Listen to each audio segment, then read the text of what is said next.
আকাশ আকাশ কি হচ্ছে tearing strain tester হ্যাঁ টিয়ারিং স্ট্রেন টেস্টার।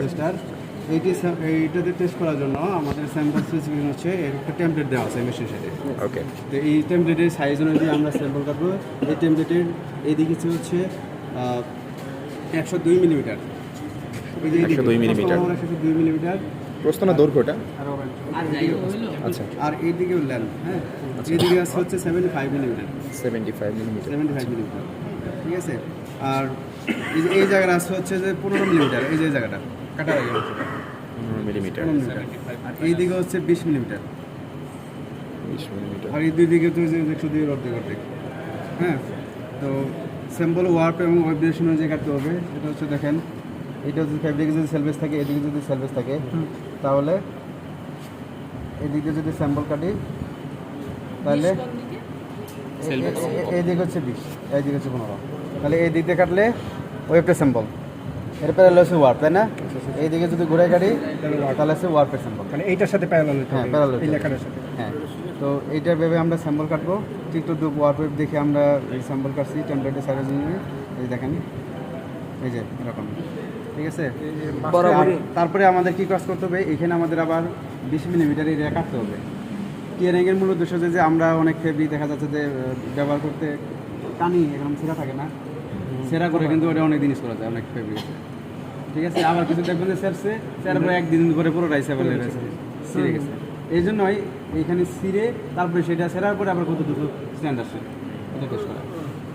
তো এখন এইটাকে টেস্ট করার জন্য বিভিন্ন রকমের 5 রকমের পেন্ডুলাম ওয়েট ইউজ করা হয়, যাকে ABCDE দ্বারা ইন্ডিকেট করা হয়েছে। এখানে পেন্ডুলাম ওয়েট ABCDE। এখন প্রত্যেকটারই আবার আলাদা আলাদা ওয়েট আছে। এই ওয়েট হচ্ছে 8 নিউটন, A হচ্ছে 8 নিউটন, B হচ্ছে 16 নিউটন, C হচ্ছে 32 নিউটন, D 64, E হচ্ছে 128 নিউটন। এর ভিতরে ABC তিনটা হচ্ছে লাইট ফেব্রিকের জন্য, লাইট ফেব্রিক, হ্যাঁ। আর D হচ্ছে হেভি ফেব্রিকের জন্য। ইটা আরও মোস্ট হেভি ফেব্রিক, যেটা হচ্ছে কাপড় আছে না, এই ধরনের কাপড়ের জন্য ইটা বেশি ইউজ করা হয়। হ্যাঁ, তো এখন আমাদের পেন্ডুলাম ওয়েট ইউজ করতে হবে, ছোটো থেকে শুরু করবো। এটা হচ্ছে নর্মাল লাইট ফেব্রিক, যদি 8 দিয়ে শুরু করি। এটা সাধারণত আমি টেস্ট করছি, এটার স্ট্যান্ড আছে 12, 13, 14, 19। সেক্ষেত্রে 8 নিউটন দিলে কিন্তু রেঞ্জ এক্সিটেড আসবে, শিখতে পারবে না, তখন কী করবো, এটা আবার বিটা ইউজ করবো। বিতেও যদি না শিখতে পারে তখন কী করবো, সিটা ইউজ করবো। হ্যাঁ হ্যাঁ, না আলাদা ইউজ করতে হবে, ঠিক আছে। এখন দেখেন, আমাদের প্রথমে সেট আপ প্যারামিটারে গিয়ে এগুলো প্যারামিটারগুলো সেট করে নিতে হবে। দেখেন এখন বলতেছে সিলেক্ট ওয়েট। কোন ওয়েট, এই ফেব্রিক স্ট্যান্ড অনেক সময় 12-16তে উড়ে যায়, যার কারণে আমি সি পেন্ডুলাম ওয়েটটা আমি লাগাই রাখছি। কিন্তু আমরা যখন জানবো না তখন কিন্তু শুরুর থেকে নিচের থেকে স্টার্ট করবো। তো সি দেওয়া আছে, তার মানে 32 নিউটন। তো এইটাতেই সিট পেন্ডুলাম মানে ধরেন সিটে যেটা ছিঁড়ে ওটা এতে ছিড়বে না, এবিতে ছিড়বে না, বিতেও ছিড়বে না, সিতে ছিড়বে। এটা জানেন দেখে আপনি হ্যাঁ জানি দেখে, কিন্তু যখন জানবো না তখন আমরা এর থেকে স্টার্ট করবো। আচ্ছা, এমন হয় যে প্রথমে 8 দিলাম, পরে 16 দিলাম, এমনি তো অনেক প্রেশার আইছে। হ্যাঁ, প্রথমে 8 দিলাম, এটা দিলাম, একটু শিখতে পারলো না, মানে 8 দিলাম 16 দিলাম, উইক হয়ে যাইতে পারে না যে 32 60 আইতে। আরেকটা স্যাম্পল দেবো। এটা অনেকগুলোই কাটা আছে একই কাপড়ে। একটা যদি টেস্ট করেন প্লাই 1, দুইটা যদি টেস্ট করেন প্লাই 2, তিনটা করে প্লাই 3 একসাথে টেস্ট করতে পারবেন। আচ্ছা, আমি একটা করে টেস্ট করবো, সেটা প্লাই 1 থাকবে। তারপর হচ্ছে যে কোন এককে আমি মানটা নিতে চাচ্ছি, এখানে গ্রাম আছে, কেজি আছে, আউন্স আছে, পাউন্ড আছে, তো আমরা নিউটনে নেব। ইউনিটস হচ্ছে নিউটন, ওকে। তারপর হচ্ছে যে মেজারিং রেঞ্জ, এটা হচ্ছে 20 থেকে 100%। 20 থেকে 100% সাধারণত ইউজ করা হয় যে হেভি, ওই যে কাপড় যেগুলো আছে, এ থেকে মেজারিং রেঞ্জ 20 থেকে 100% দেবেন।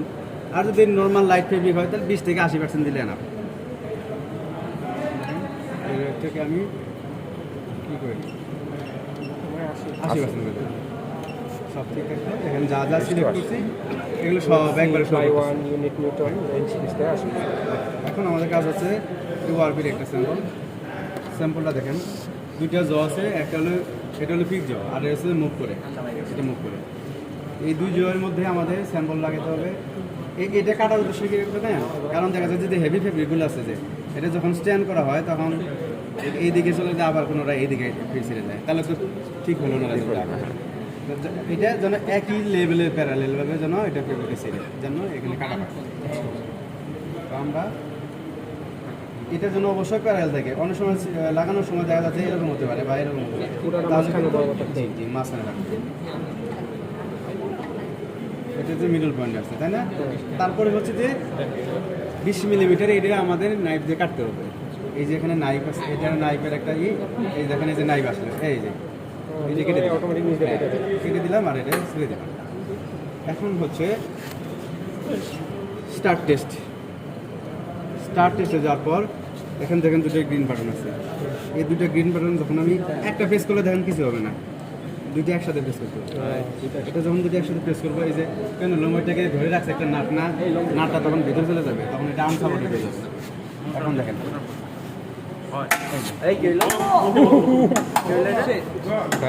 দেখেন এই যে রেঞ্জ ওকে আছে, যদি রেঞ্জ এক্সিটেড আসতো তাহলে কিন্তু ভ্যালু অ্যাকসেপ্টেবল না।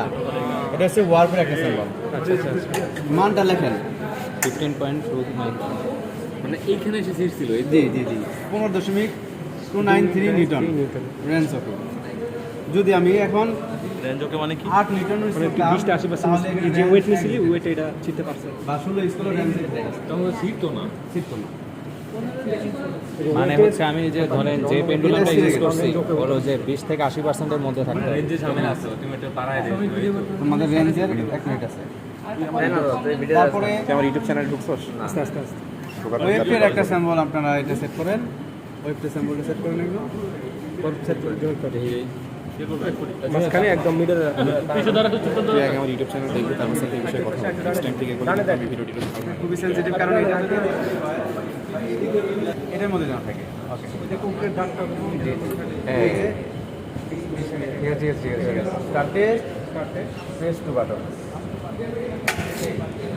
ও জয়ের 0.885 নিউটন রেঞ্জ। ওয়েভটা একটু দূর করো। কয়টা করবো এটা? আমরা 5টা টেস্ট করবো, আপনারা 2টা 4টা করেন, আরেক গ্রুপ করলে ভালো। তাহলে এবার একটা ওয়ার্ক করবো, ওয়ার্ক আবার আরেকটা ওয়ার্ক।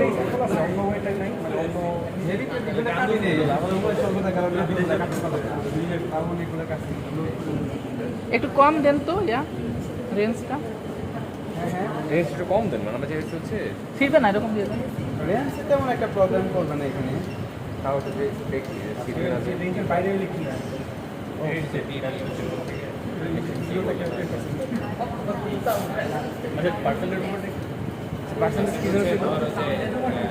রেঞ্জটা ঠিক আছে। রেঞ্জ কত দিতে বলেন?